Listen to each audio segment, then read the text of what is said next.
Well, that is the perfect beginning to our call since the chat. I'm working on the chat. Just let me tell y'all, you can be a lot of things to a lot of people. Technical is not one of mine.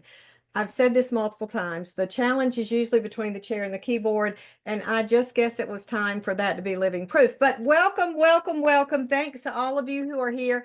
Please send us questions in the question and answer. It is indeed my pleasure to welcome today on One Prime Time my friend, my co-coach, Darlene Elmer, otherwise known as Cruella DeVille. Corella DeVille. Welcome. We're going to talk today about how to own the neighborhood, how to dominate the neighborhood. But before we do that, Darlene, I just want to give a shout out and talk a little bit about your success. And I want you to, when you do your introduction, I want you to tell us a little bit about your history, where you're from. But the most important thing I want everyone to realize is today is a significant day because today we look at being able to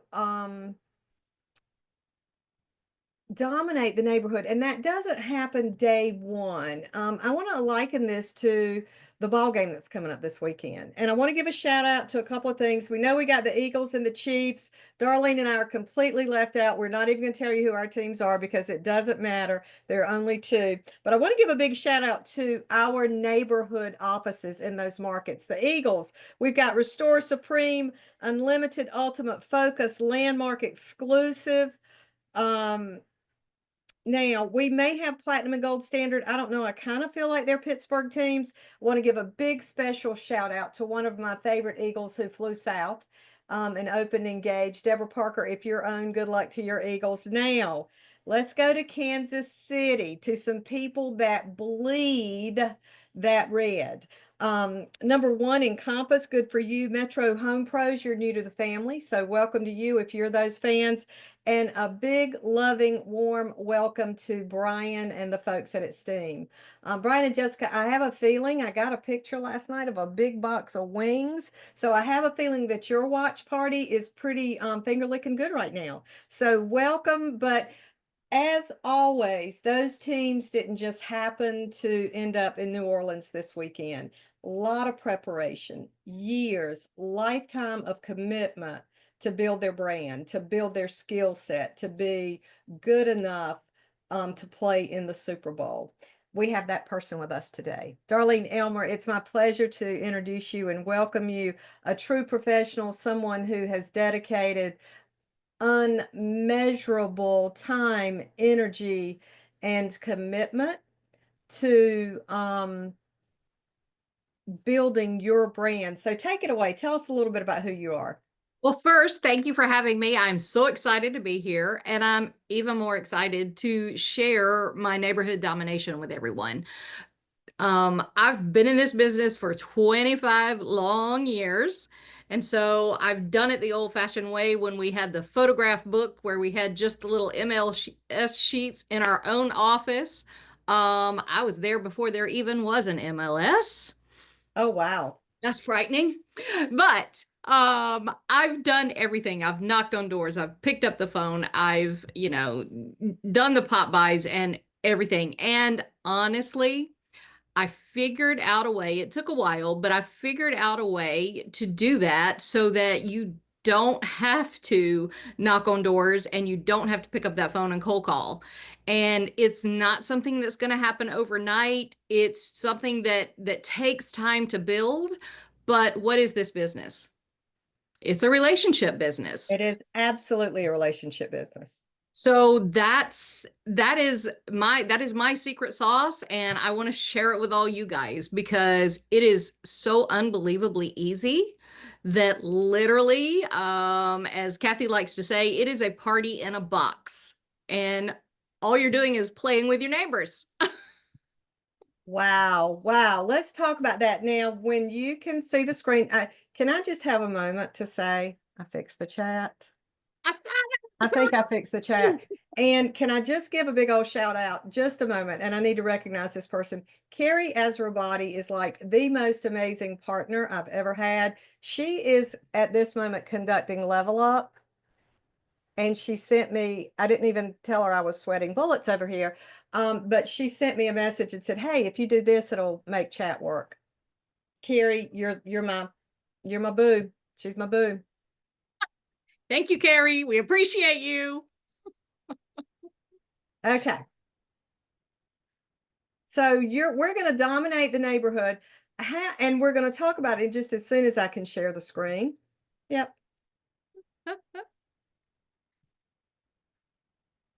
Are you seeing it? Almost. Almost. Okay. Keep talking. Tell us about your history. Tell us where you are.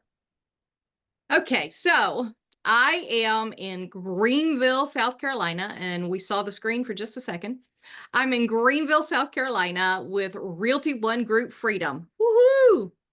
And that's what we all want, freedom. What a perfect name.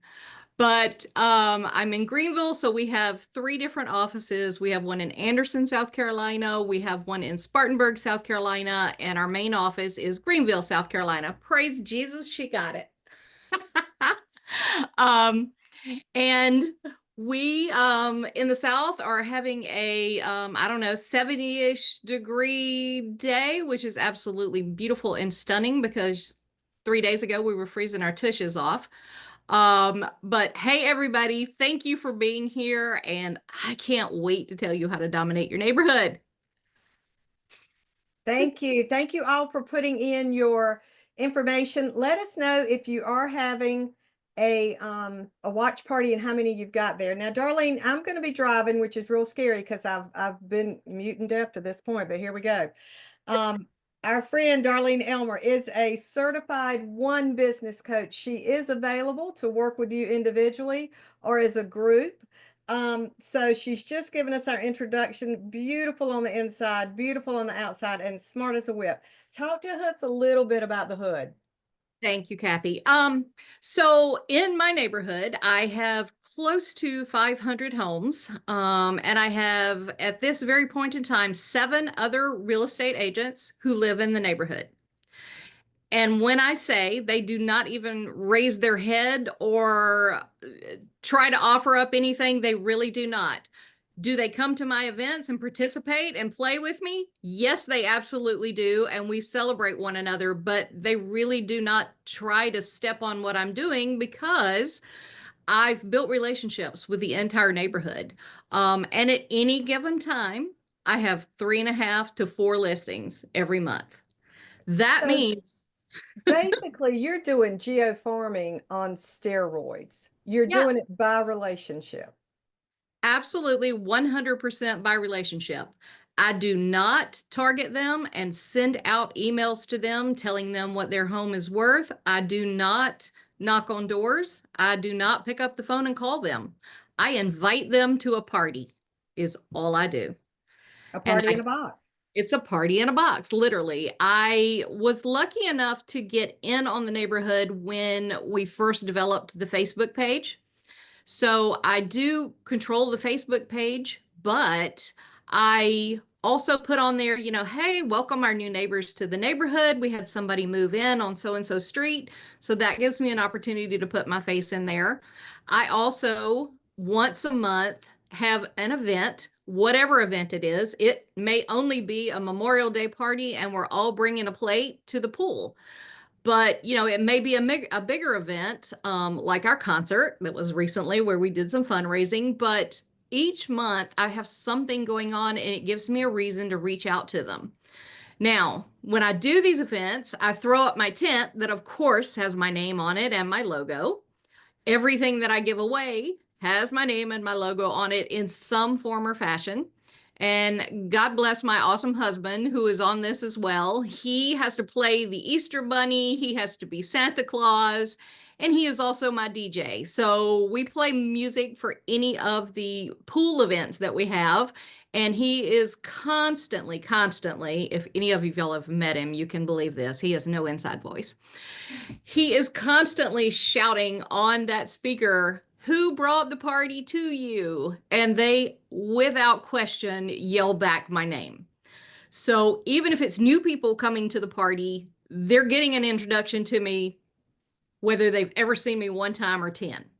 So Well, when you started out, because I think I'm very hopeful we've got some people that are going to look at this and say, wow, what a great way for me to build my business. What a great way for me to set myself apart in 2025. And I mean, I'm looking at 3.5 listings a month, 42 listings a year. What if they just started out with one or two? I'm sure, Darlene, you didn't start out at the volume and the influence that you are. You built that over time. So roll us back to the beginning and let's talk a little bit about when you're coaching someone and when you're helping someone, what kind of budget do they need to look like? I love you saying, I take popsicle. I know you've told me that in the past. I take popsicles to the pool. Um, Yeah. that's my So kind of farming right there. listen, anytime you give people food or drink, they're in. Yep. So, really in the very beginning, I knew absolutely no one because I moved from Clemson, South Carolina, go Tigers. And I knew absolutely no one. So we moved into the neighborhood and I saw that there was no Facebook page, there was no newsletter. And I thought, this is a way that I can try to meet new people. So that was my intention in the very beginning. And the first event that I did, I literally saw everybody gathering at the pool and I said, let's take popsicles down, let's give away popsicles, and we can bring mommy and daddy popsicles, and we can bring kid popsicles. This investment from Costco might have cost me 40 bucks. And within about 20 minutes, we were out of popsicles. And we had friends hanging around us and saying, hey, nice to meet you. And literally, that's the way this began. And that very first year, I probably spent no more than maybe $20 to $50 on any given event. And I wasn't doing them every month. And I realized that consistency had to happen. So I started doing something every month. The HOA already had in place like a Memorial Day party and a, um, New Year's party and things like that. And so what I did was kind of piggyback off of that because they were asking everyone to bring a dish. So literally, some of those did not cost me a penny because I would just post it on the Facebook page and say, hey, everybody join us, bring a dish. We're going to meet at the clubhouse, the pool, whatever. And that is literally how this started. Very, very simple and not even a penny out of your pocket. I love this. And I want to pause for just a moment and look at our slides. And this will be available to everyone that wants it. What to do, what I do, newsletter, Facebook group events. You just spoke to that. And we've got some questions I want to look at in the in the chat in just a moment. But what I love, and we talked about this, Darlene, is what I don't do. Direct mail, door knocking, and cold calling. So what we're talking about, again, I want to refresh everyone's memory. We're really talking about relationship. And our president, Corey, has a great comment in the chat line I want to read to everyone. I had a wonderful Realty One Group agent and owner drop off hot chocolate and dark chocolate treats a few weeks ago when Colorado was dropping into the 20s. What a fun surprise. I want to go back up if we can while we're paused just a moment. Um, and bless your heart, they're a Clemson fan. We're not even going to talk about Tar Heel basketball right now because it is hard time being a Tar Heel fan right now. That's a drinking party. Feather, our friend, up in the northwest. How big was the neighborhood, Darlene, when you first got started? When I first moved into the neighborhood, we were probably only at about 120 homes. Wow, Um, that's still a nice neighborhood. It's still a nice sized neighborhood, but for my agents at Freedom, once they join me, I use this as a recruiting tool, guys. Once they join me, I start teaching them how to do it in their neighborhoods. So some of them are one street and everybody just lives along the streets and it's not really a neighborhood. Some are smaller communities of 30, 40, 50 homes. What I've taught them to do, listen, if you throw a tent up and have a picnic in your front yard, your neighbors are going to join you. So if they have a cul-de-sac, I tell them to set up in their cul-de-sac, contact your neighbors and whatever means you use to contact your neighbors. Most people, it's, next door or Facebook. And throw a block party. Anytime you throw a party and do things like that, people are going to join you, and then you begin to get known for that. And like Corey said, somebody dropping by. Anytime we have a personal party, I invite the neighborhood to it. The more people you invite, the more exposure that you get. And when the parties start happening and people discover that they haven't been invited or they're not part of it, they start questioning and trying to get in touch with you to figure out how they can be part of the party too. So it's very easy. It doesn't have to be on a big scale. It can be on a very small scale, because I've got agents that are working 2 street neighborhoods, and that's it. I love Dina's question in here because she lives like I do. What if the neighborhood is just 2 streets and a main road surrounding properties or acreage? You said that. Put up a tent, cul-de-sac, make it a party and invite everyone. Sarah has a great question. I'm not sure how to establish a Facebook page in my neighborhood. I'm assuming you're just gonna I'm gonna let you answer that, Darlene. And we don't need to get too into depth. We could do a one-off with that. If we do, I love Jessica Thomas for many levels, but she says FOMO is real, and she is right. That fear of missing out, you throw up that tent, and it's not, long as it's not a funeral tent, people are gonna show up. Yes, make it exclusive, make them want to be there, and people are nosy. Exactly. FOMO is a real thing, and people will walk up to see what you're doing. And you just invite them, just say, "Hey, it's nice to meet you. I'm Darlene. Come on in. We've got enough to share." But even if it is 2 streets, we've had some of the agents just throw a tent up in their front yard and say, "Hey, I'm going to have a party." If they didn't have a Facebook page, they went and just, unfortunately, they might have to door knock to do that. But really, honestly, if you put the word out, people will come.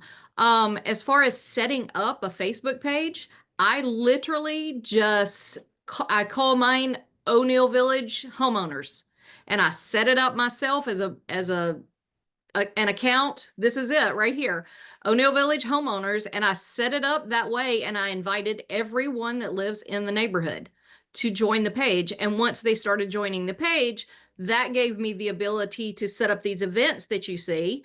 And listen, anything is an excuse to have a party or a get together. On the last day of the pool being opened, we do a dog day at the pool. So the dogs get to swim for 2 hours in the Stop it. pool and play.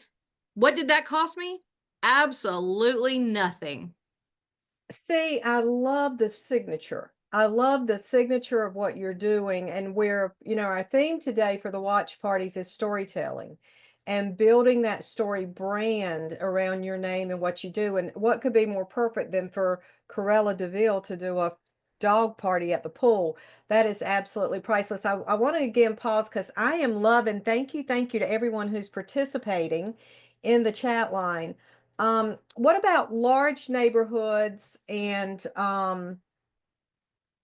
let me see it. We've got so Well, much. Darlene, I what was kind going of to say, I popular saw you the are. large neighborhood with no clubhouse. Yeah, what about large neighborhoods with no clubhouse? And I'm going to move around a little bit, um, back and forth in your PowerPoint and talk about, I mean, are these 3 things the things you would Yes, focus on, or do you want me to yes. go somewhere else? Those are the 3 easiest things to focus on, because if you can get that community page set up, people will begin to interact.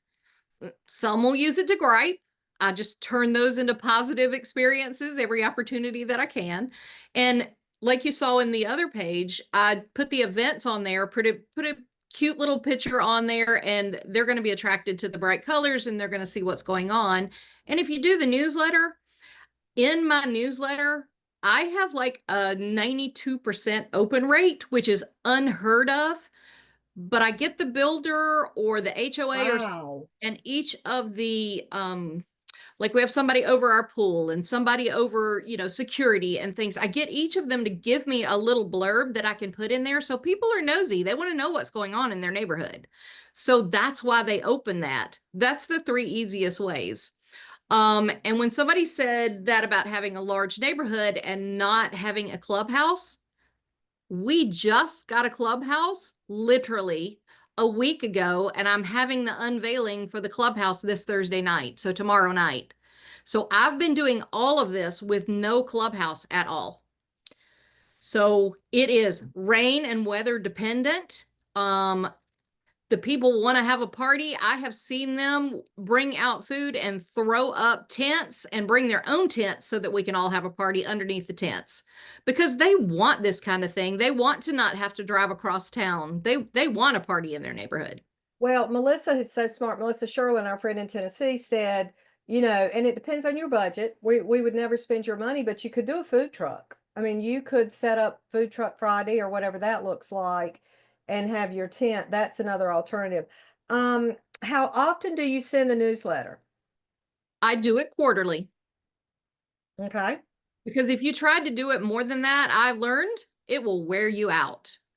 And literally what I do in the beginning of the year, I get everybody's input from those people that are, over specific committees. Other than that, as I'm doing it quarterly, all I'm doing is adding my events. So it becomes an event newsletter the longer that it goes on in the year. Um, and I love the question from Dina that her neighborhood does not have a huge turnover and many of the residents are older and there are only about 30 homes on the street. She asked, how does that add value? Um, for you, you might have to focus on something a little bit different that might work for them.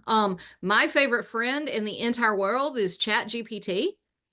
If you will give those dynamics to ChatGPT and tell them what you're looking to do, ChatGPT will come up with events that might focus, on an older neighborhood like that. But I've got new residents coming in every single literally day because we're growing to 600 homes. And that means that they're brand new and I'm not going to be selling their house or I'm not going to be selling them anything because they just bought a new house. But what I Yeah. do is I'm building relationships with them and they're referring me to different family members.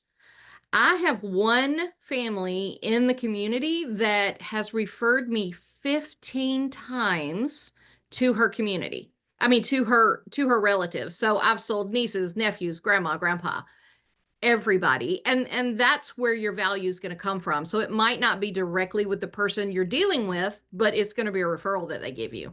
And if we can pause there just for a moment, Dina, you're bringing up a great opportunity, and I want you to think abundance. Because the average in 2024, the average seller was 64. And I'm wondering those dynamics around your neighborhood, would it be, to Darlene's point, to customize?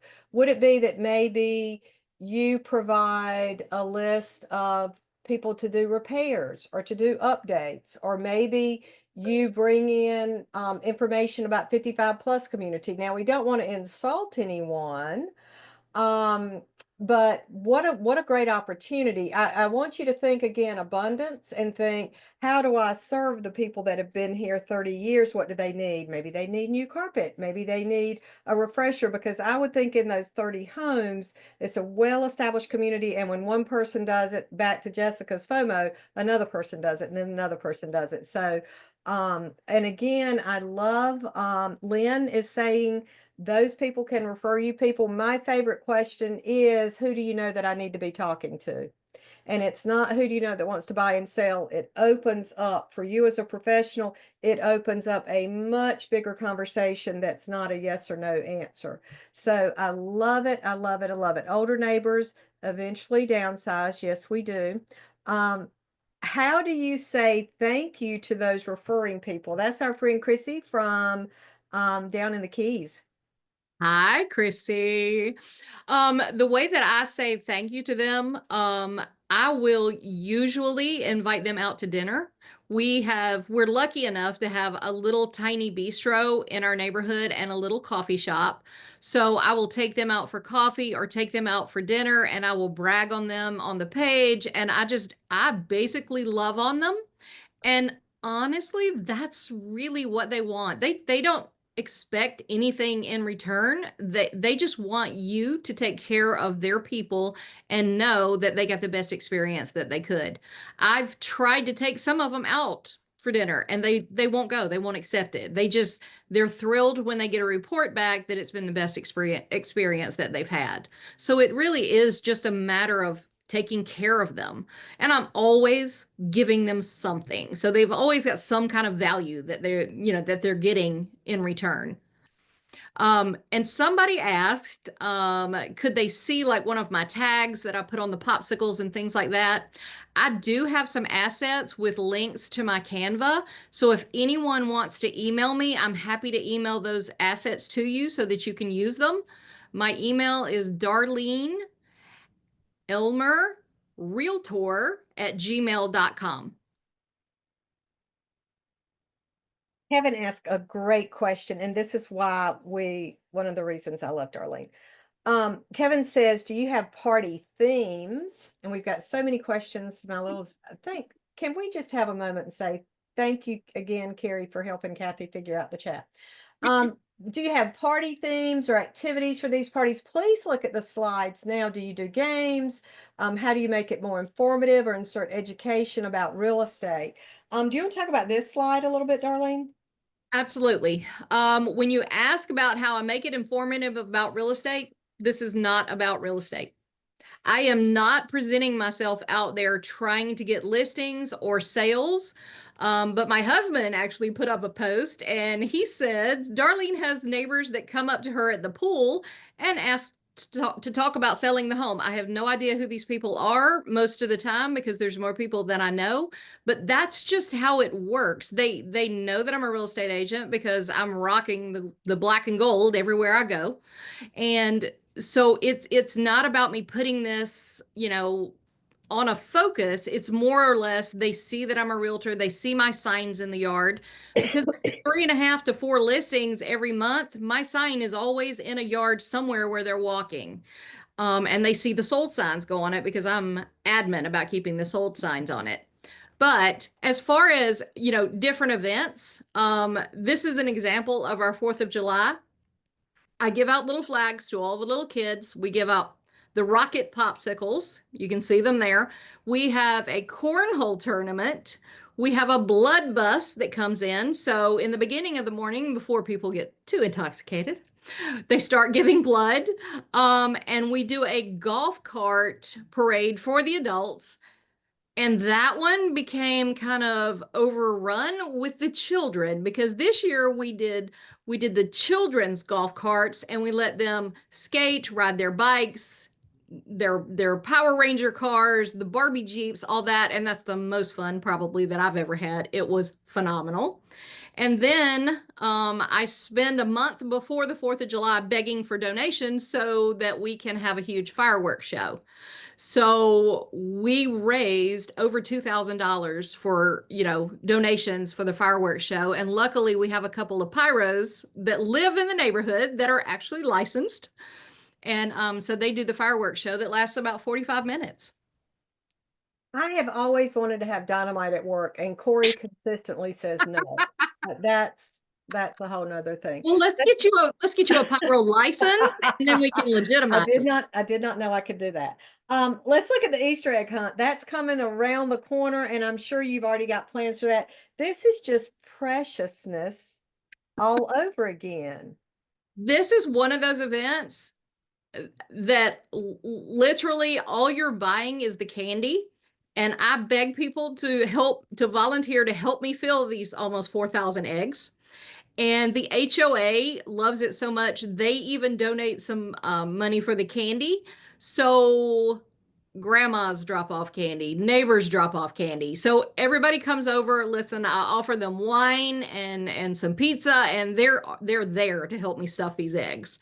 But it literally is hardly any work at all other than hiding the eggs. But most adults think that that's really fun. So we have different areas for the different age groups.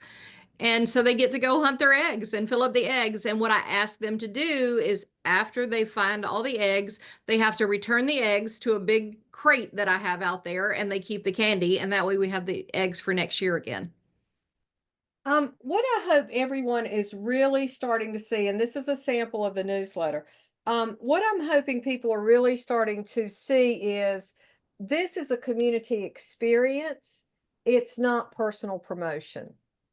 You are branded in everything you're doing, but it's not self-promotion. I mean, as we've seen in the past, right? With it, it's very much you're creating a community experience that people are invited to participate in. I know that someone, let me see who it was, Paula, said my HOA does not allow me to have an event in our community center because I'm a realtor. But I think the workaround would be create a community event and just kind of sneak in the back of the tent. Not self-promoting, but maybe just wearing your one swag, right? It can start like Right. that. Right. And I do, I've got a couple of agents that can't do anything in their neighborhood. So what we've done, there's nothing against inviting them to your backyard for a party. If you've got a big backyard, there's nothing against having a party in your front yard. They see me all the time wearing my Realty One logo stuff. And again, I'm not in their face trying to be an agent, other than in this newsletter, you see the photo of me standing there with my sign. I happen to write the newsletter, and the other 7 agents in the neighborhood can't put their photo on that newsletter. So that's about as obnoxious as I get, other than the signs in the yard with the sold sign on it. Well, it's funny because I was in a conversation with our friend Jackie Liberto down at Emerald Coast in Destin, and she's on the call too. And we were talking about creating great experiences, even as instead of giving that gift of a bottle of wine, to maybe go in and do a party for the neighbors. That may be a great way for you to start to establish, once you sell a home in a community, to go in and host maybe after they move in or while they're moving in, they invite a few of their neighbors over and it's a meet and greet. It could be as simple as wine and cheese. It could be coffee and pie. It could be a pizza party. It could be a lot of different things, but we really, again, think abundance and not scarcity, and think of how do I get out and say, I'm becoming a part of the community, as a neighbor, as a friend, as a resource. I always love being a resource and not a sales pitch.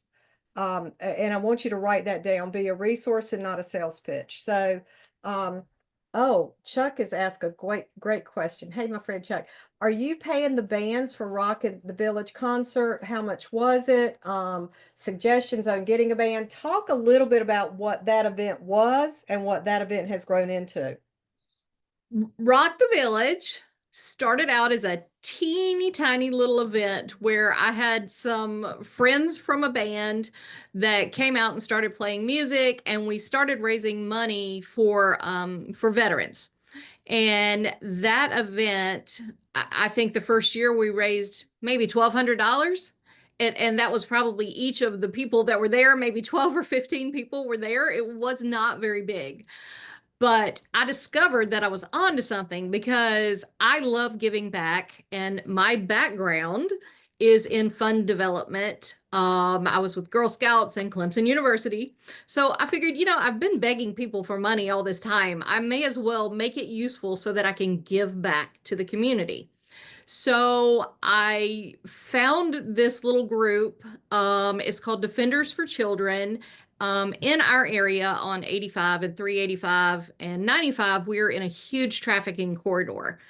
And this particular group fights trafficking. And what they do is they purchase a dog. And the traffickers, unfortunately, have gotten so smart that they put trackers under the children's skin. And the dogs are trained to smell these electronics. So anytime anyone gets stopped on any of these corridors and there's a child in the car, there's always a dog brought out for that very reason. So once I discovered that, I figured out a way to raise more money and give it back to them. And so that's what they're talking about with Rock the Village. Our community is called O'Neill Village, so it only made sense to me to rock the village. But that I explain to the bands that we hire, that I am giving every penny back, that I'm not taking one penny from this. And generally the bands who charge anywhere from $5,000 to $8,000 end up doing this for $500 to $800 for me. So that's what I'm donating out, and most of the time the developer or the HOA will jump in and help you because they want their name associated with doing good things as well. I ask all of my vendor partners with real estate to come in and rent a tent, and they can rent different levels, just as if you were doing a fundraiser. And I do not touch one penny of that money. They donate it directly the to the they donate it directly to Defenders for Children. And that way I can 100% tell everyone I donate every single penny to them. Last year was our biggest one, but keep in mind, it will take you, it took us 7 years to get here. We had 1,100 people show up and we raised $12,300. And that sponsored a dog. And that That sponsored a dog. Mm-hmm. we have a podcast on this because, guys, I was so touched and so, I don't want to get emotional, but so fascinated by this. Number one, how horrific it is that children are being tagged that way. But this is that signature for Darlene and Brian, because Brian, I don't want to not mention Brian in this because I've seen pictures. He's a lot of the workforce behind this. For them to be so dedicated to the protection of children, to the defense of children, to go to this kind of effort and involve the community is um, that's why we're Realty One Group. That is our culture. So that is just a pause to say amazing and thank you for that. But again, you begin with the end in mind. If you know 100% is going to be contributed to the cause, that is what you start with. And again, 7 years ago it was $1,200. Now it's 12,000. I'm sure 7 years ago when you started, there was much less blood donated than there is in the blood Yes. drive now. There were fewer Easter eggs. So don't anyone feel overwhelmed that, my goodness, I could never do anything to this magnitude. We've got on the screen now, how do you dominate your neighborhood? You can schedule a consultation with Darlene, but start small. This starts in baby steps because you want to do it right. I want to go back. I want to go and look at the questions. One thing Jackie Liberto asked, what is your best event each year? And I'm going to frame that a little bit differently. If someone started out, Darlene, and they said, I'm going to do one event this year in my community or in the community, what would that be? What do you think is the one? It seems to me that the best event, other than the Rock the Village, is our 4th of July event. People are looking for a way not to have to get out in the traffic, to be able to see fireworks, to be able to give blood, whatever they want to do. And we have so many things going on at that event. That seems to be our best one. But the easiest one to do would be the Easter Bunny hunt. And everybody, I say everybody, most everyone has a child in their life, whether it's grandchildren, nieces, nephews, cousins. If you will bring the children out, the parents will come. And the kids have so much fun with this Easter egg hunt. And the Easter egg hunt only lasts 2 or 3 hours.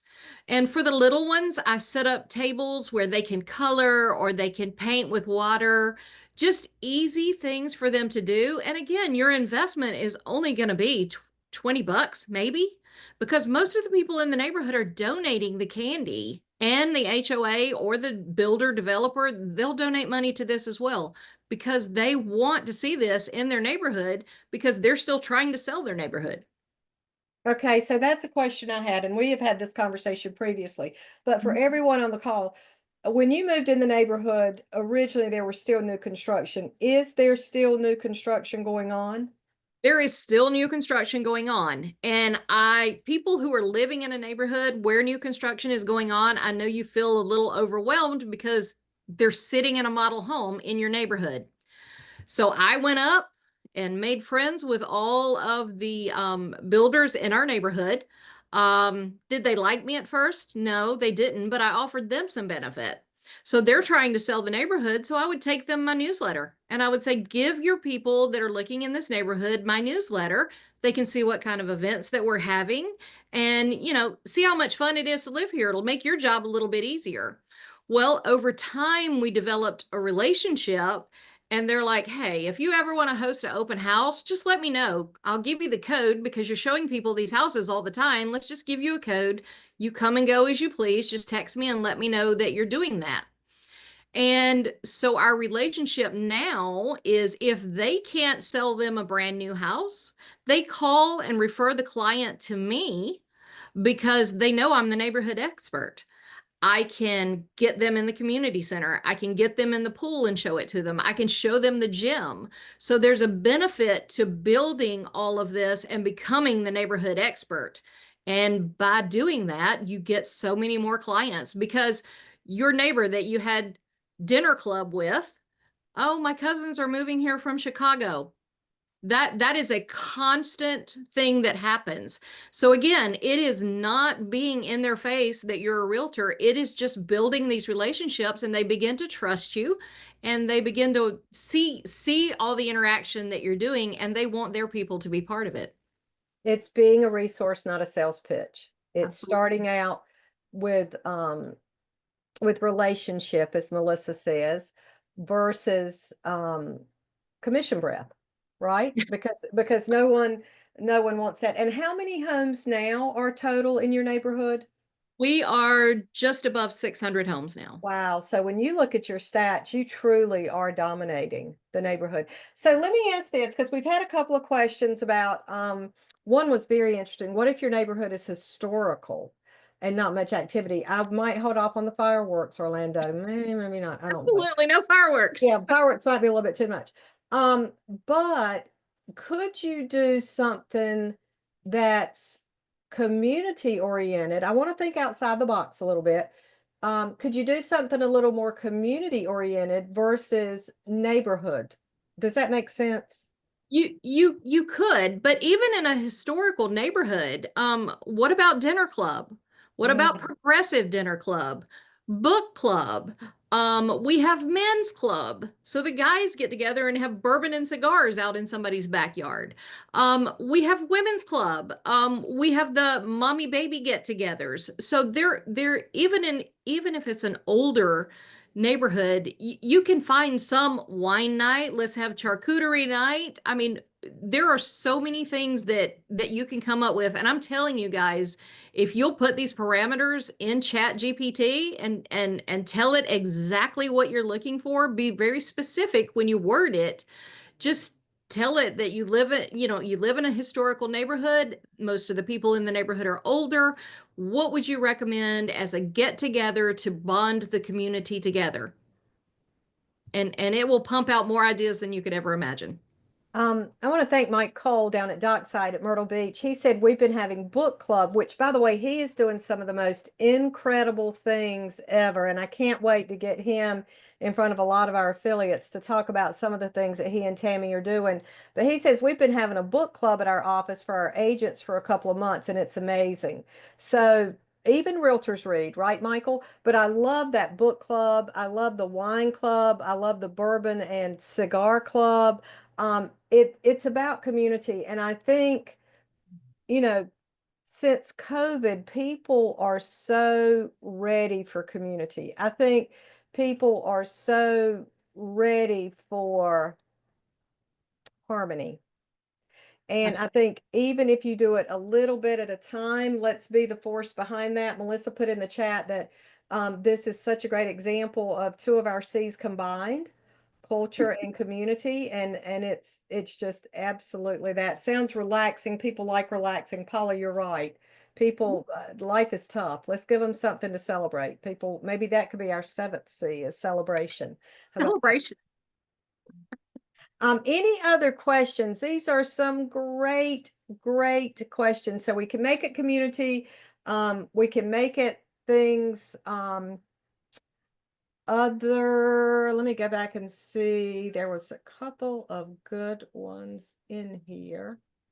Collaboration is a great C too, Michelle. And Chrissy said something about a drone show instead of a fireworks show.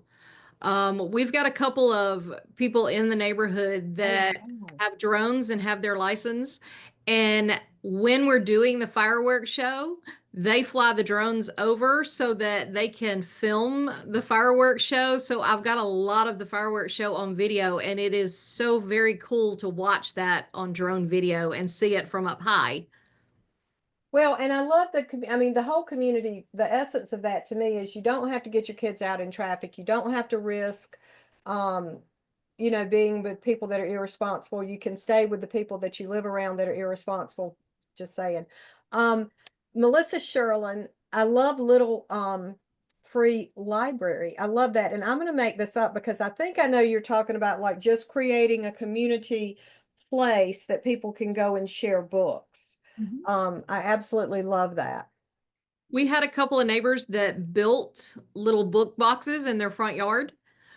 So one of the neighbors has children's books, so you can borrow and donate children's books in it. And then another neighbor has different kinds of books, so more adult focused books. But our book club is phenomenal, and people are they sometimes have been like, well, we're going to have to use two houses to have the book club because there's so many people that want to jump in on this. But it's just any excuse to get together with the neighborhood. And you know is it a lot of time? I mean, I'm doing at least one event every month, but really truly it's kind of on autopilot once you really figure out the how to do it, because it's just showing up to someone's house.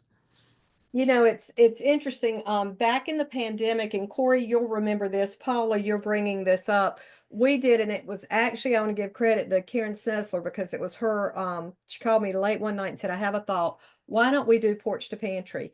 And we had brown grocery bags that we encouraged people to leave in their neighborhood on the step and say, if you have groceries you'd like to contribute to the food pantry, because we all know during the pandemic how depleted our food pantries were. And I think the food pantries are in crisis most of the time.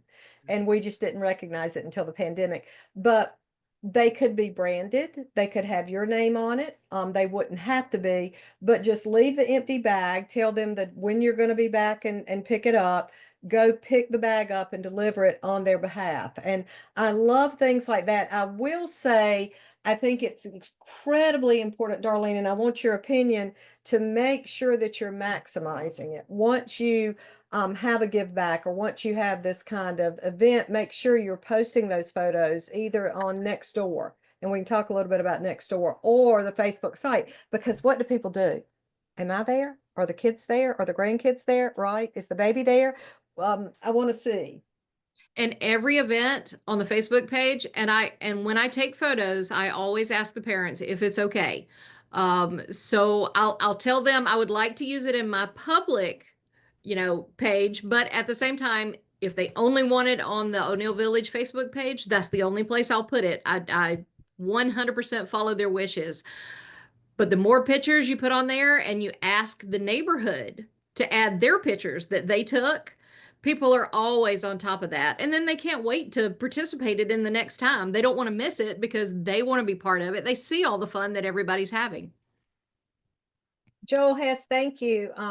You know what? I love that free photos with the Grinch at Christmas every year, and it seems to be a big hit. I bet it is. You could do the Easter Bunny too.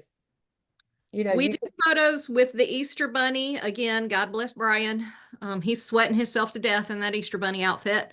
And we also do build a gingerbread house with Santa Oh, I love that. at Christmas. And we make them sign up. They have to register for this because we have to know how many we have to buy.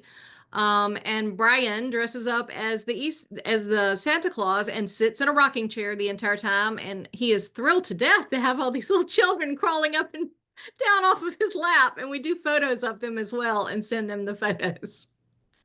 I love it. I love anything you can do again. Creating that community is wonderful. What a great session. We're coming. I just want to give a big shout out again to Carrie Azrabadi, my partner. She is right now teaching Level Up.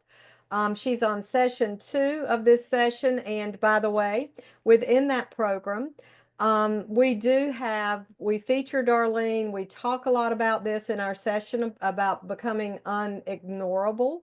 What you need to do to make sure that you are dominating your market, that makes sure you're dominating the neighborhood. As well as that program, you can find other programs on onecoaching.com. Also, Darlene has been kind enough to do not one but two podcasts with us. We did a podcast about 6 months ago about dominating the neighborhood. That can be found on our YouTube channel, as well as Spotify, Apple, all other channels that you find the podcast. Questions of anyone else. Our next session is going to be on February 19th. We are going to have some of our top producers, and when we have it, it's going to be raw. It's going to be real. If you want raw and real is number one. Kathy couldn't get the chat to work.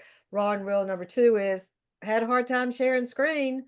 But we got there, didn't we, Darlene? And a We great did. deal It of was it is fun. because of your professionalism and how great. Chuck, our friend Chuck says, do you use a professional photographer, or do they use their iPhones, or do you ever use a Polaroid? I love you. Okay, so we can use a Polaroid, or we can take photos with the phone because everybody's phone is always out at these things. So people want in on this. So every time you do one of these events, people want to get their self and they start to donate things. So we have a couple of photographers that live in the neighborhood. They will literally come down there and set it up and take professional photographs and send it to these people because in essence, they're looking for business as well. And I like to keep it in the neighborhood because I want to focus on neighborhood small businesses. And so they'll take the photos, and I tell them the one thing that I ask of them is to not be obnoxious when they do this. So if you want to email them the photo, do that. Put your business name down at the bottom. You can, of course, ask for business, but do not be obnoxious about it. Because if they're obnoxious about it, I won't ever use them again. But if they'll do it like I do it, then please go for it because it's only one more added value that you're giving your neighborhood. I'm going to put Darlene's email again. Please also see this QR code.